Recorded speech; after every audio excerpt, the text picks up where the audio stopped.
Dear Father, I did research on René Descartes and found that he had a metaphysical view of the Eucharist. While I know that this is a mystery, can metaphysics be used to better understand the mystery of the sacrifice of the Mass? And this is from Joseph. And let me just ask you a question. We hear these things thrown around like metaphysics. I mean, I was reading something, and was it about whether it was Plato or Aristotle was the one. It was the book after physics was metaphysics because it came after physics or beyond physics. That's how the name came about.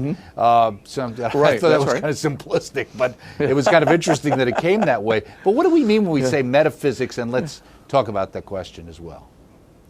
Yeah, there's really two fundamental ways of approaching metaphysics. The first one is through a very technical, philosophical view of metaphysics, and that has a quite restricted meaning. The other one is like what you see in the bookstore at, Borders or something, or Barnes and Noble, the metaphysical section, which is, half of these books that are, woo-woo, which are really crazy.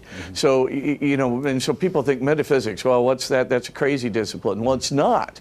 I mean, in the technical, philosophical sense, it represents the study of ultimates, right?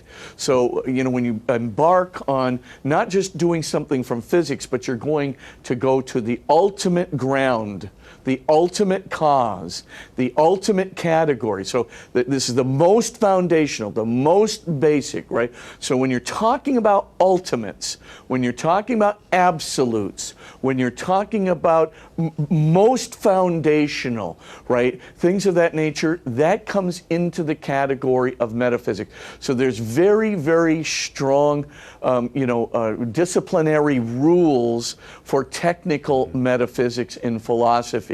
Of course, the rules of evidence and the rules of logic are very, very important here.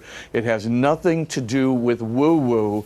It has to do with the opposite of New Age woo-woo, or anything, which is, of course, New Age, exactly. It has to do with real technical, logical, evidential work. And now today, metaphysics comes, it has a confluence with contemporary physics, particularly in the whole something from nothing debate that's going on right now. That's all being assessed metaphysically because, of course, physics can't do it because physics cannot proceed to a conclusion which is not based on observational data. And of course, when you come to a state of pure nothingness, you're into metaphysics by definition, but that's perfectly valid. And Aristotle knew it was perfectly valid a long, long time ago. But it is technical, and it does have its reasons. Yes, can metaphysics help us with the Eucharist? Yes, it can. In fact, it's not just Descartes who used metaphysics to help us with the Eucharist.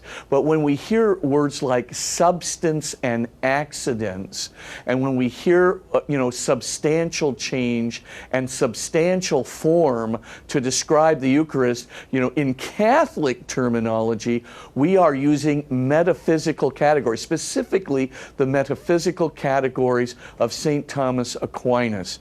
So the answer is yes, you can use metaphysics, and Catholics for centuries have been using metaphysical categories and metaphysical method to try and describe the species of the Eucharist and Christ's presence in it.